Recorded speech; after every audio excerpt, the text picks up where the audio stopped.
This is what the Delhi Daredevils squad looked like. Gautam Gambhir, Virendra Sehwag, AB de Villiers, Dinesh Karthik, Paul Collingwood. And they still didn't win a single IPL trophy. In fact, Delhi अपनी पूरी IPL history में सिर्फ एक ही बार finals तक पहुंच पाई है. Young talents wasted, experienced players released, team stability ignored. सिर्फ इतना ही नहीं, सीजन दर सीजन दिल्ली में कई प्रॉब्लम्स रहे and I think they have still not figured out how to win an IPL trophy. इससे पहले के एपिसोड में हमने बात की थी केकेआर के वर्स्ट रिलीजेस के बारे में और आज हम जानेंगे कि दिल्ली कैपिटल्स के वर्स्ट रिलीजेस कौन-कौन से हैं. Let's begin.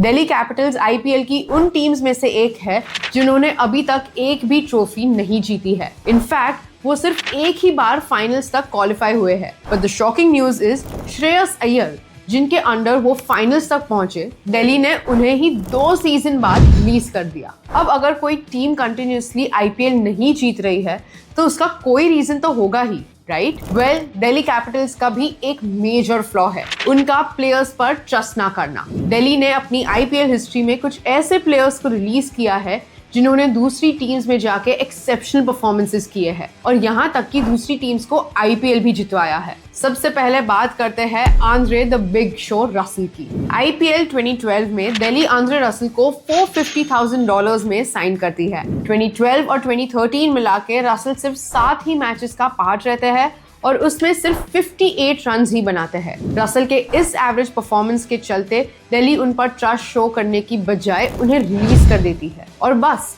फिर क्या, रसल केकेआर ज्वाइन करते हैं और अपने पहले ही सीजन में केकेआर को ट्रॉफी जिता देते हैं. आई नो रसल का 2014 में केकेआर के लिए परफॉर्मेंस इतना खास नहीं था, मगर आप उसके बाद के सीजन से देखो तो Russell became the heartbeat of KKR. 2598 runs, 133 matches, 226s and 16 Player of the Matches awards. With that, Russell surely became one of the most important players of the IPL for KKR. इसके अलावा 2011 में दिल्ली गौतम गंभीर को भी release कर देती है and KKR उन्हें साइन करके कैप्टन भी बना लेती है. रिजल्ट, 2012 में गौतम गंभीर केकेआर को पहली आईपीएल ट्रॉफी जिताते हैं. सिर्फ इतना ही नहीं, 2014 में भी गौतम गंभीर के कैप्टनसी के अंडर ही केकेआर अपनी दूसरी आईपीएल ट्रॉफी भी जीत जाती है. Just imagine, if Delhi Daredevils would have trusted Gambhir's captaincy, they would have also won maybe 1 or 2 titles. ये बड़ी अच्छी बात कही है. नेक्स्ट इस लिस्ट में शामिल है AB de Villiers. 2011 में दिल्ली इन्हें भी रिलीज कर देती है और आरसीबी इसी मौके का फायदा उठाती है और डिविलियर्स को साइन कर लेती है. Result, 25 man of the matches awards, the highest in the IPL for de Villiers in RCB. सिर्फ इतना ही नहीं, there have been many times ABD has saved RCB from major defeats. I know, भले ही वो trophy नहीं जीत पाए, but his contributions never went unnoticed. 150 plus matches, 4,450 plus runs with a career strike rate of 150 plus. Last but not the least, David Andrew Warner.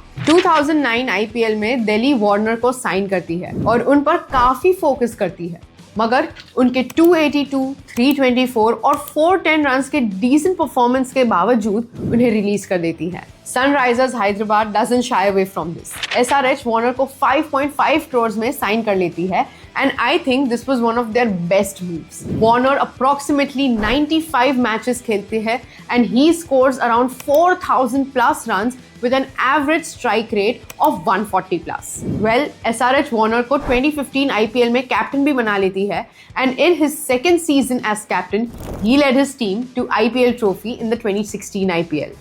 I mean, what could have happened अगर ये सभी players Delhi के लिए ही खेलते? दिल्ली शायद सबसे successful team हो सकती थी आईपीएल की, बट उनके इन्हीं खराब डिसीजंस के चलते they are one of the underperforming teams in IPL. Delhi ने हमेशा ही अपने प्लेयर्स पर ट्रस्ट काफी कम रखा है. Pat Cummins, Shikhar Dhawan, T Dilshan, Quinton de Kock, Shreyas Iyer के साथ अब ऋषभ पंत जैसे प्लेयर का भी नाम इंक्लूड हो जाता है. 2016 आईपीएल से ऋषभ दिल्ली का ही हिस्सा थे, मगर आईपीएल 2025 में LSG signed him for a whooping 27 crores. क्या ऋषभ पंत अपने आने वाले सीजन्स में LSG को ट्रॉफी जिता पाएंगे? Will this release be the worst ever release for Delhi Capitals? Let us know your reactions below and stay tuned for more upcoming episodes of the worst ever releases series.